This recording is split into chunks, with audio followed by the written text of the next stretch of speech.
What a treat this is. Bill Friedman is with me, senior coordinating producer, Big Ten Network Originals. He's also adjunct professor at DePaul, longtime at ESPN as well. And this is his story. He's going to talk about his journey, what he is like as far as the mindset of being a feature storyteller and tapping into his mind. I think this will be a whole lot of fun. He joins me on the On to Something podcast. I'm Bryan Fenley, an anchor at Fox Sports Radio and a broadcaster for the USTA. Bill, this is a lot of fun. I'm excited to tell your story. Normally, you're the one canvassing others. And so this is an opportunity where it's now inward and we're now canvassing you.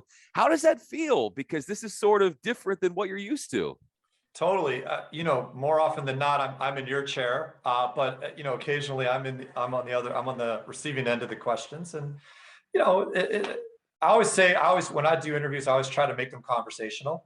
And so I will bring that same mindset to today's conversation. I will try to be conversational on the subject side as opposed to the interviewer side. No question about it. So let's start back when you just got into the business, 1996, before you became the big name you were, and you were walking around a young, ambitious Bill as a production assistant at ESPN, of course. If I met you then, what is going to be a sign that one day you would be where you are today? I can't say I even would have envisioned this path. When I left college, a little bit about my background, right? So I grew up the son of two lawyers. Both my mother and my father are attorneys.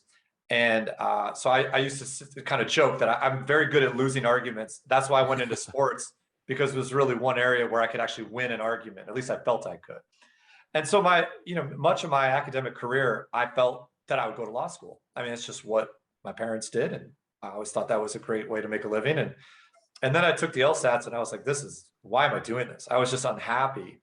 And when I was in college, I did a lot of sports writing on the print side. This is the early to mid 90s. So there wasn't as many content platforms as there are today to do video. And I just found that I really loved that even more than class. I always loved going to, I was a really engaged student, but I found that I liked covering the events and writing about it and being around sports. That's really what was exciting me at the time. And so I found my way to ESPN, but I kind of went there, when at that time, I don't know what the program is today. It was a 7-month arrangement. They would hire you, you were a temp, you were guaranteed 7 months of work. And at the end of 7 months, they would, determine whether or not they wanted to retain you. And so I looked at it as, I'll try it for 7 months. I'm 22 years old. What do I have to lose? So, I love sports. I was a huge ESPN fan at the time. And it kind of felt like, are you kidding me? Like, sure, I'll work nights and weekends for $7.50 an hour in Bristol, Connecticut for 7 months. Sign me up. And so I did. And so you're saying if you met me, I guess I've always prided myself on having a good work ethic. So maybe that would be a small sign. But, I tell this story about myself.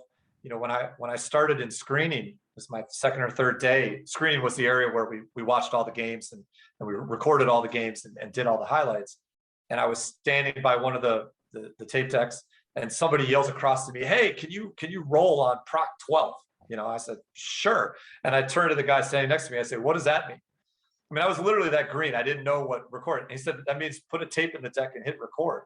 And my next question was, "Which buttons do you push?" And I literally didn't know. And he showed me, and on I went. So I'm not sure if you had met me at the time, you would have felt that a 25-year career would follow. I think ESPN, this is conjecture on my part. I think they looked at me as someone that knew sports very well, that could write, because that was my background in college. And I think maybe they looked at it as, we'll teach him production, because I really went there with very little television experience at all. And that's what happened. So I hope that answers your question of what would have led. I know that subject matter very well, and I pride myself on being a hard worker. So maybe those would have been the two things that would have at least given you a clue that maybe I had a future in this business. I'm not sure I did, but apparently I did. So, who taught you that hard work, that work ethic that you have? Multiple people. I mean, my father for sure. You know, I, I kid my dad a lot about this when I was in high school, and even before that. A lot of times when we'd have to write things, papers, compositions, whatever it was, he would ask to edit them. Oh, And I say to this day, nothing scares me more than the sight of my father with a red pen. It is a harrowing sight. But I say that because one of the things that feature producers and storytellers learn is, you don't just go in the edit room and walk out X amount of hours later with a finished product. It's a process, and there's revisions, and you're constantly revising and trying to perfect it with the time that you have, the people that you have, and the resources that you have. And so when I got to ESPN and I got more into the feature world, we had great bosses there who were great teachers, but they were demanding. They would want, change edits by frames and mess around with everything till the 11th hour. So we literally just couldn't do it anymore. And I think I had a built-in tolerance for that because I was used to being edited from my father. And so when I was in those positions, some people would drive me crazy. And I'll be honest, sometimes it would drive me crazy.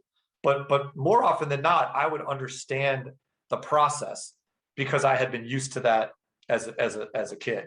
And then I think when I got into the business, the culture at ESPN was, and I hope still is, amazing.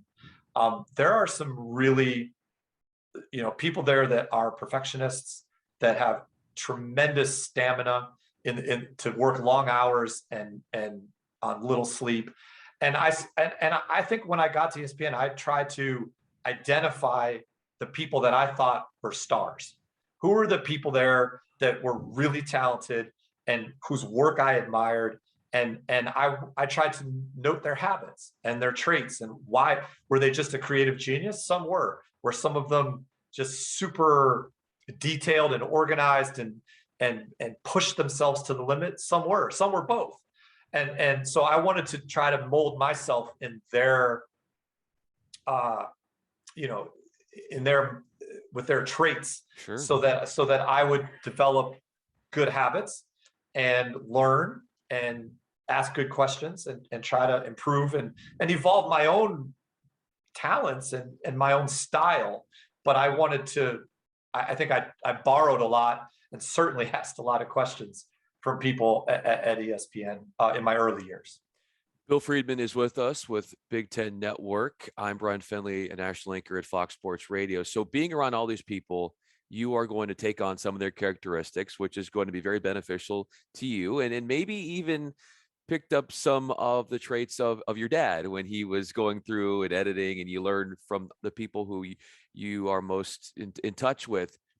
When you think about all of the early stages and interactions you had with people and the high achievers you were around, and in order to help you get to that next level, what is the most perfectionistic aspect of Bill Friedman that you picked up from those early stages? Well, there are a couple things. When I started ESPN, one of the first shows I got on, I mean, it's kind of the Sports Center rotation. Yeah. For maybe 2 years, did a lot of graphics late at night, which was fun. And then I got onto the show at the time. It was called NBA Tonight. I grew up in Chicago. I'm a huge Bulls fan. At that time, I started '96. It was a good time to be a Bulls fan. We were in the midst of the second three-peat, and so I wanted to work on. I just loved the NBA. I watched it obsessively and knew all the rosters. And I got on a show, and it was a great show, right? There was 4 or 5 producers, APs, PAs, and we put a whole half hour on 5 nights a week. And what I learned, there are 2 people in particular on that show that really impacted my career. One is named Tom Roach, and Tom is an excellent producer. And Tom is if I love NBA video, Tom loves it more. And they did this thing that we called clipping. So what we would do is this is before ESPN had the NBA contract, right? So we had no broadcasts and melts to get our great footage from. We were literally hunting and pecking on all the broadcasts that we would take in. And so we would go through every game and we'd scroll through the tapes and we would find the little sections of good video that they would feed down, and we would just composite them onto clip reels. And we would keep them for ourselves. And it was a way to kind of save time. right? When you needed something great and you're like, I need, 25 seconds of Alan Henderson. Like you could go on we would log it late at night. So we would clip it before the show, and then the show would end at 12:30 or 1 in the morning. We'd sit in the auxiliary screening room. We'd watch our tapes down and we'd log it so that we would have the time codes and we could get it real fast. This is before, nonlinear editing. This is in the old days. And we would love these clip reels were like our treasure. They were like our children, like we would guard them and we would only loan them out if needed. And we were always team players, but we followed those reels obsessively. And it just taught me to always be looking for great shots of video. And that came from Tom. And then there's another person on the show named Kevin Shaw, who, I'm lucky enough to still get to work with quite a bit here at the Journey. Kevin taught me, kind of the notion of always be asking yourself, is that the best shot in a production? And his eye for video is unmatched, and that was a perfectionist. So I really pay attention to what I consider to be good video, right? And that's a subjective assessment. But I trust my eye. I trust the eyes of many others. But I feel that's what I developed, and I always want to make sure the best shot is in the right place on the sequence to tell the story. So what is the best shot in the right sequence to tell the story of Bill Friedman? And if you did a feature on you, what would you want to make sure got highlighted? Oh, I don't, Bryan, we're behind the camera for a reason. We don't want the attention. So I'm a little, doing this interview is a little odd, but I don't know about me. I mean, I guess if your question is like, what are things that you would want people to know about me? Yeah. Well, one, I hope that I tried to be a relationship builder. I try to maintain friendships. I think that's difficult, especially in today's age when we're all not at the office together, not traveling quite as much as we used to. So I think this is a people business.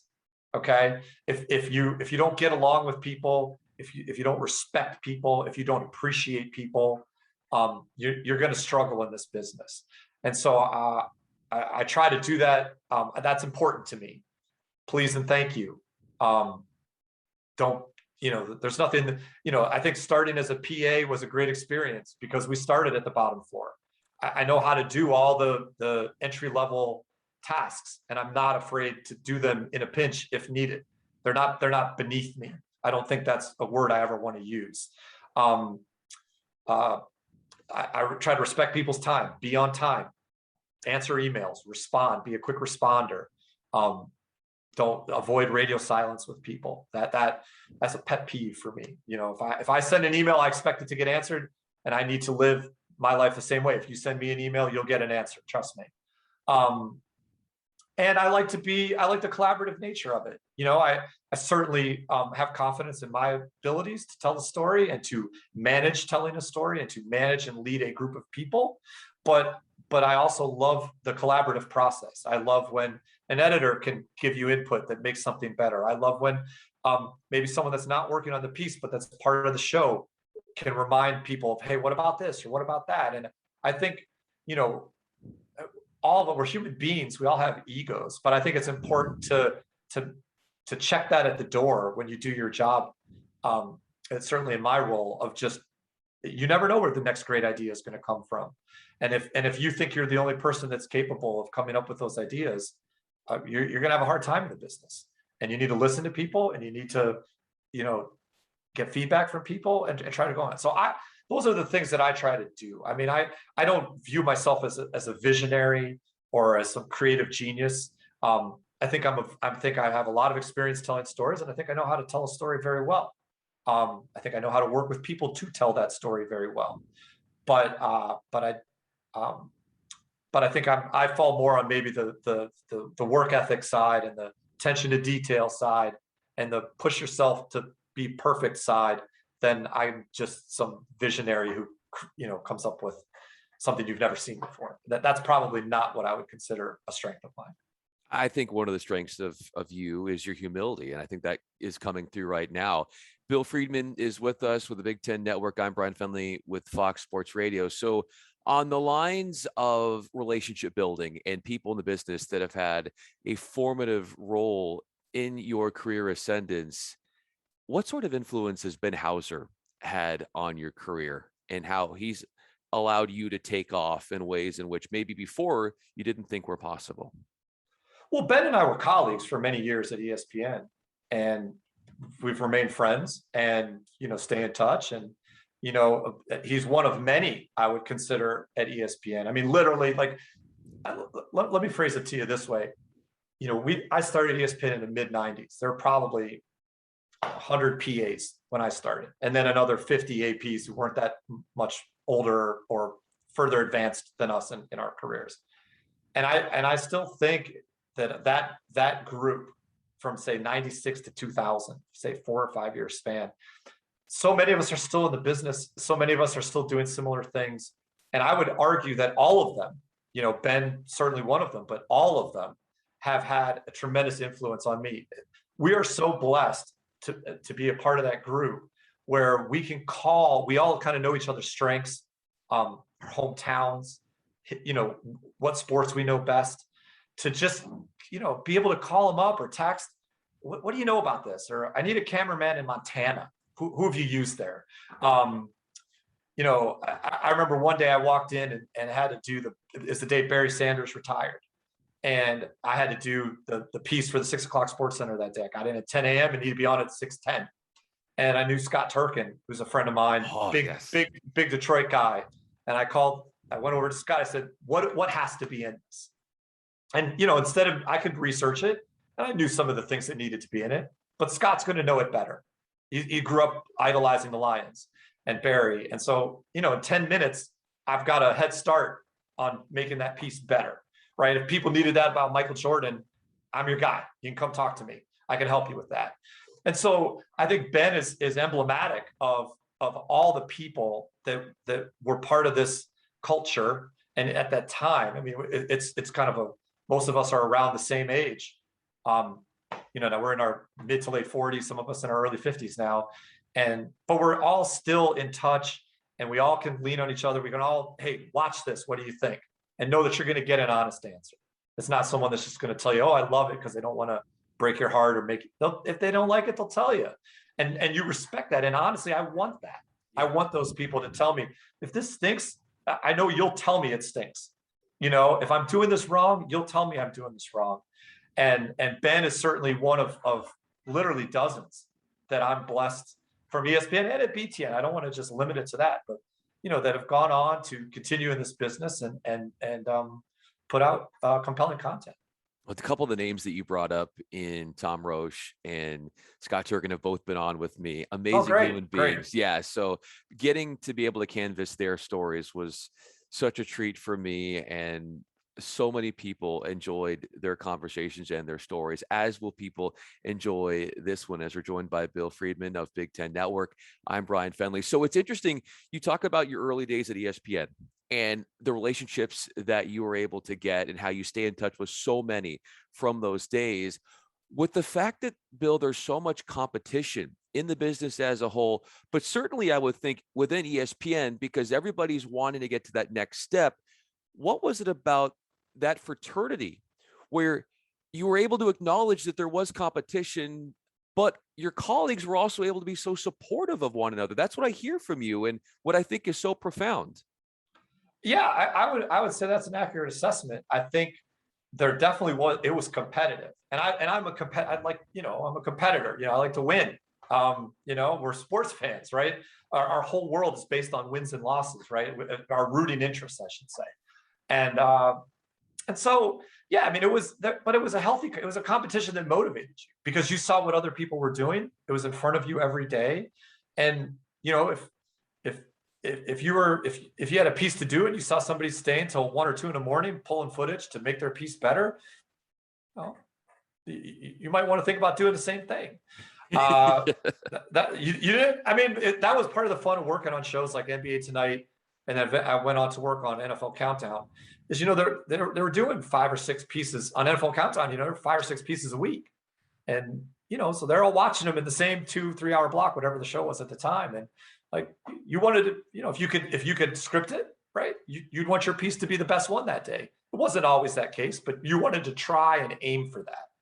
And that's healthy. I think that was motivating to us. I mean, we worked, that's not a life. I tell people all the time, that's not a lifestyle for everyone.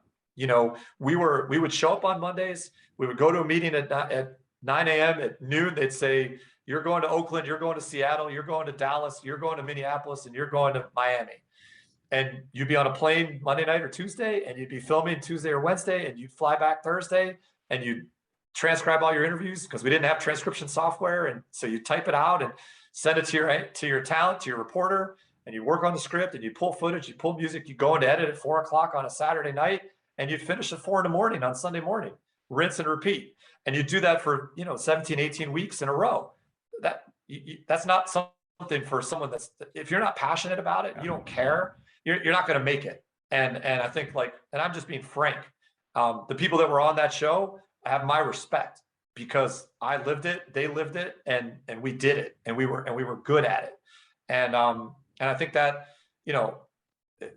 when you encounter a challenge today, it's good to have that frame of reference to know I did that 18 weeks of 50 to 75 hour weeks with travel in the winter all over the country, different reporters, different editors, different stories, different teams, different personalities.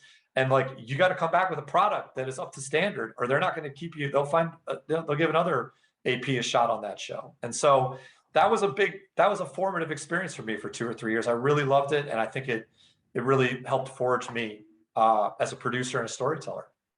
How do you think that forged you in an ability to handle pressure because of a deadline like that? As you mentioned, if you're not on your game, there's somebody that can come in and replace you. You always have to be on, even if you're working 12 to 15 to 18 hours straight, and you being able to focus on that. Totally. I mean, the hours aren't, people hear the hours and they're like, man, it seems so long. When you're in it, you're not really checking your watch. You're checking your watch to make sure you're making your flight and you're making your interviews, but you're in it. You're just, I don't know how else to explain it. You're in it. And for that week, whatever your story is, that's you. And you immerse yourself in that piece and in telling that story. And yeah, I mean, most people who are successful in television respect and honor deadlines. We're at deadline, the show starts at 7. It doesn't start at 7:01. And so if you're, I find more often than not, most people who are involved in any sort of production are very prompt people. I'm sure there's some exceptions that you could point out to me, but most people, you say show up at 7, I'll be there at 6:55. That's just how we're wired, and you're used to that pressure, and you realize, right? You realize how much time you really have. And, if the piece needs to air at 9 a.m. on Sunday, it'd be great to get it done at midnight on Saturday. But if it needs to go to 4 a.m., it goes to 4 a.m. You have that time. And so if you need to use it, you're aware of that. We don't want to use it always. We prefer to sleep at a more normal hour. But yeah, I mean, there are lots of people, not just myself, believe me. I'd say there are people that did longer edit sessions than I did that would go till 6, 7, 8 in the morning because they cared. They cared that much, and they wanted their piece to be that great. Well, clearly you care as well, considering how your career has taken off. Bill Friedman is with us, Big Ten Network. I'm Bryan Fenley. So what do you look at when you are analyzing stories from other people? What is one thing that when you look at others that you say, I would never do that? Or I'm not sure I'd even answer it that way. I mean, that's not a great way to. I wouldn't look at that as a philosophy I'd want to hold, because you never know something until you try it, right? Sure. Sometimes you have to fail to learn what works. Ideally, you're not doing that frequently, but it's important to learn from your mistakes, and it's important to try things that don't work and understand why they didn't work and how to not put yourself in that situation. I mean, I think, listen, storytellers, we all have our different styles. And what I would consider to be my style, I don't consider that to be the style or the only style. It's my style. It's the way I like to tell stories. but I think there are people that have different styles that I that are not mine, that tell amazing stories as well. And so I really don't, I don't want people, I think there are fundamentals and habits that you should have, but I don't want to tell someone don't do that, or I really, like, I think you got to take some chances and try some things. And I'm sure if you went back and watched, if I went back and watched some of my old reels, I'd cringe Aw. at hundreds of edits that I probably thought at the time were terrific. But that's how you evolve, right? If you think you figured it out when you're 28, 29, where are you going to go? You know, like what does the future hold? So I think it's fun to evolve. And I think when I was at ESPN, my style was maybe a little more fast paced, a little more quick cut edit. I think as I've grown older, I think I've paced things out more. I think I'm probably a little less is more than most people, but I part of the reason I harbor that philosophy is I think I you know so my mom used to say to me, a good steak doesn't need any sauce. And so I think if the story's good enough, you don't need to overdo it. You just need to tell it and don't get in the way of it.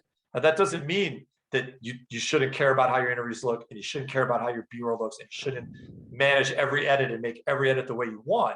But sometimes you have to remind yourself not to try too hard. Some pieces you need to try harder. Some pieces you need to try less in terms of production value. And that's how I look at it. I think the story should dictate your style. If you're going to do a story that's about a player that's really good and he's an exciting player, like, yeah, you don't want that to be slow. But if you're going to do a story that maybe has a little more emotional heft or involves heavier subject matter, then you don't want all this whiz bang all over it, right? Like that's what I'm saying is I think you have to look at each story and approach each story and say, what's the best way to tell this story? How can I enhance the meaning and understanding and comprehension and appreciation of this story with how I'm going to tell it? And so I have, that would probably be the best way to answer your question. When does putting together a feature, when it is involving a lot of emotion, when has the emotion, and you as a bystander here, just being a vessel for telling a story, when has that been most blurred? Maybe when the emotion has affected you or had an impact on you?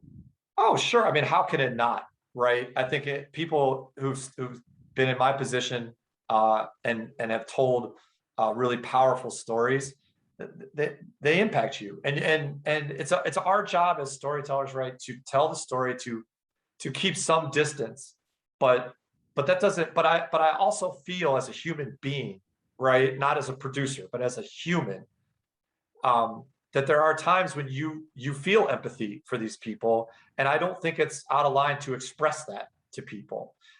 It shouldn't color the way you still need to tell the story fairly and accurately and with compassion and with skill, but that doesn't mean you can't be a human being around these people. Yeah, I've definitely done. There are stories that still stick with me years later. That when I watch them, I have a hard time watching them because those people aren't here anymore, and I got to know them, and I got to know their families, and I was privileged to tell their stories. And I mean, I as a human being, I don't know how that. If it doesn't impact you, then maybe you're not human. But to me, yeah, that happens, and I think it's okay when that happens, as long as it doesn't. As long as you understand that when you're working, you're there to do your job, and then when the cameras are off or after the piece is aired or what have you, then I think there's room to be a human being and express and converse and commiserate with your subjects. In what ways putting on features like that are very emotional, how is that in a way for you a cathartic experience? I'm not sure I would call it cathartic. I think it gives you a greater appreciation for just humanity, right? Um, we'd all love to live in a world where we could all have the same types of experiences and be around the great variety of people that exist in the world. There are not a lot of jobs that let you do that the way telling stories does. It's not perfect. There are people that and places and things that I haven't been able to do, but I think maybe more so than being, let's say, an attorney that I thought I wanted to be growing up. I think this is it, and I think it has helped me develop the confidence and the ability to connect with people I don't know very well, that I've never met, and put them at ease. And I think that's a skill that a storyteller needs, regardless of whether you're doing an emotional story or a fun story. Connecting with your subject is important, and being able to strike that balance. And I think having the variety of experiences that many of my colleagues and myself have had in this business, it gives you exposure to that I think impacts your worldview, impacts you as a human being, and just gives you a greater appreciation for the tremendous variety that makes being alive, exciting and compelling and fascinating. Your persistence, and I'm sure that a lot of these stories that have been very much emotional are stories of persistence, stories of triumph, stories of loss. But when you think about your own persistence, when did that pay off the most for you in your career? My own persistence. Overcoming something, maybe there was some adversity or something you learned from during a tough time where your persistence, you stayed with it, it ultimately worked out very well for you in the end. Yeah, I mean, I think of my current position. When I came to BTN, that was a big change for me personally. It was a change I chose to make, and it was a change I wanted to make. But you went from being at a place that's got 5,000 to 6,000 employees to a place that's got 120, and it was a startup. When I got to ESPN in 1996, I was 19 years old. They kind of figured out the startup problems. They're kind of got past that. I started at BTN on July 20th, 2007. We were on the air August 30th. So 41 days to get on the air. And that first year was hard because it was a very different business. It was a very different office. It was a very different, team. We were much smaller, and we were not focused on, every sport. We were focused on Big Ten sports.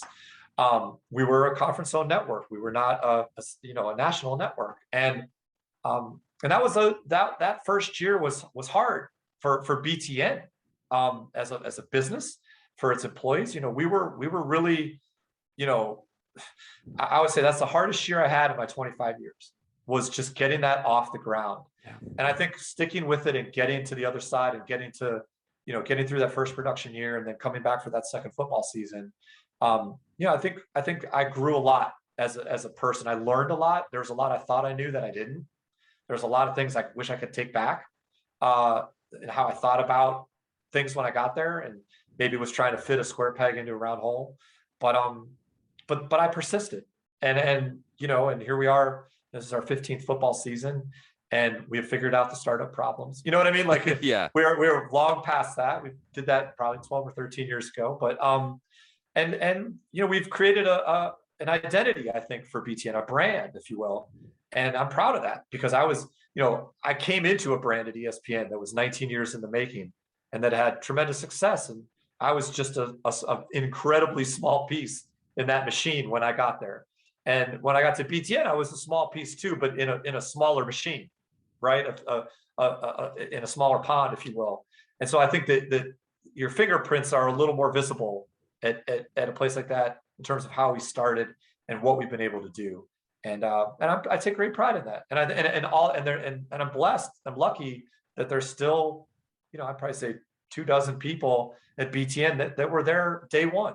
And I think all of us have a common bond that is unique to us, to the day oneers, if you will, who really were there at the very beginning. And we've been blessed to add many wonderful, amazing, talented people that have pushed us forward, who didn't start with day one, but I think there's a special connection among those who did. So it's similar to ESPN, those people that started with you, kind of your, 12-month group of PAs, there's a closer connection with those people than maybe some of the people that eventually I got to collaborate with there, who are also amazing and wonderful people. What did you learn, you going back to that first year with the Big Ten Network, that you take with you now during that time where everything was building up and you played such a big role, and where the persistence you had to apply it there? I think what I take from that year one is patience in a way, right? When I got to ESPN, you didn't have to be patient because it was rolling. They knew what they were doing. So I think a change for me was to kind of recalibrate and understand that, like, this is what we're going to do this year, but in a year or two, it's going to grow, and it's going to evolve, and it's going to build. And to see that you didn't have to do that at ESPN. It was building in 6 different directions every day. And this was a little different entity. And now we've got it building in 3 or 4 different, with our live events and our studio and our originals and our digital, we've got these 4 different tentacles that are going in, 100 miles an hour, which is fun. But, when we started, it was like, can we get the game on? Can we get the studio on? And it was hard for me to kind of be like, well, geez, like, when are we going to grow this thing? I was probably a little impatient. And I think after a year or two, I think I learned, like, let's stick with it. Okay. Like, let's get it to here this year, and then let's get it to here next year. And, in 3 or 4 years, it'll be where you want it to be. And we've done that. Yeah, ever since it's been in full bloom, the Big Ten Network. Bill Friedman is with us. I'm Bryan Fenley. Bill, last question for you. I hear you talk about, obviously you're such a competitor, and you have to be in this business as a sports fan, where we stack up the wins and we hope for not as many losses. So aside from the obvious triumphs, your key positions at ESPN and now at the Big Ten Network, what would you look at as your biggest win? Maybe something that isn't obvious to people on the outside, but for you, it was like the greatest source, or one of the greatest sources of validation for what you're doing in this business. And it felt like you had made it in a way. I don't know if I've ever had a moment, like a light bulb moment, where it's like, I've made it, like I've been employed for 25 years. Judge from that what you will. But to answer your question, as I get older and as I continue to do this, the thing that I value most from this industry are the people that I've gotten to meet, work with, befriend, and continue to stay in touch with. Because at the end of the day, we'll tell great stories. We'll tell someone, so will my friends, so will the people at other networks, so will everybody in the industry. Like, storytelling is not going out of business or out of style anytime soon. But those stories, you watch them back and enjoy them again, and share them with others that haven't seen them, and see their reactions to it. And that always works. When people really like something, they're really moved by something, sure, that's a good feeling. But the collection of people that I've been able to amass in my life through doing this, from producers, from editors, from cameramen, sound guys, my bosses, the athletes, the support people at the teams and the schools. There are just so many interesting people. And I find that to be a big charm of my job. And I hope that there are many more years in my career in this business. But regardless of that, however the next chapters are written, what I hope will remain are those connections and those friendships. And that is something that, as long as you maintain it, that's not going to go away, and is more meaningful. And what's great about it for me is I live in Chicago. Okay, this is not a huge. I actually live in Evanston, to be technical here, so people don't accuse me of trying to pretend I'm a Chicago. I mean, I lived in the city for 13 years. Okay, so I have my Chicago credibility, but I live in Evanston. The Big Ten Network is probably the biggest sports production hub here in the area. The people that I know, many are in Connecticut, many are in Atlanta, many are in Los Angeles, New York, wherever it may be. But we travel. people come through town. And it's really nice when just the other week, a friend of mine was in town for an assignment and we went out to dinner and we talked. And actually two friends in September, two really close friends of mine from ESPN were in town different days. And we got to go have dinner and just sit there for 2 hours, catch up on life, see how everybody's families are doing, see how their jobs are going, tell some old stories. That's a great night, and I love those nights and I miss those nights and I love when they happen and I hope they continue to happen. And when I travel and I can go see them, the same thing happens. And that just speaks to the richness of the life and the career that I've been able to have. I started with my father. I went with my father. He was a partner at a law firm for 40 years here in Chicago, small firm, 25 lawyers, and they were all friends for the most part. And it's great to see that even now in retirement, that they still get together socially and talk. And if I can walk away from this business and do that with so many of the people that I've gotten the chance to work and collaborate and admire and praise and learn from, I'll be a happy camper. When push comes to shove, it's those relationships that we always hold on to. That is what brings us meaning in life and has led you to have this vast career. You can always go back to those experiences with your colleagues and go back to moments. How did we pull that off? And Totally. those are shared moments that you will take for a lifetime. And then years later, they'll come into town, you'll have dinner, you'll talk about it, you'll laugh about it. And that is what is the most important part of all this is, as I said, the human element.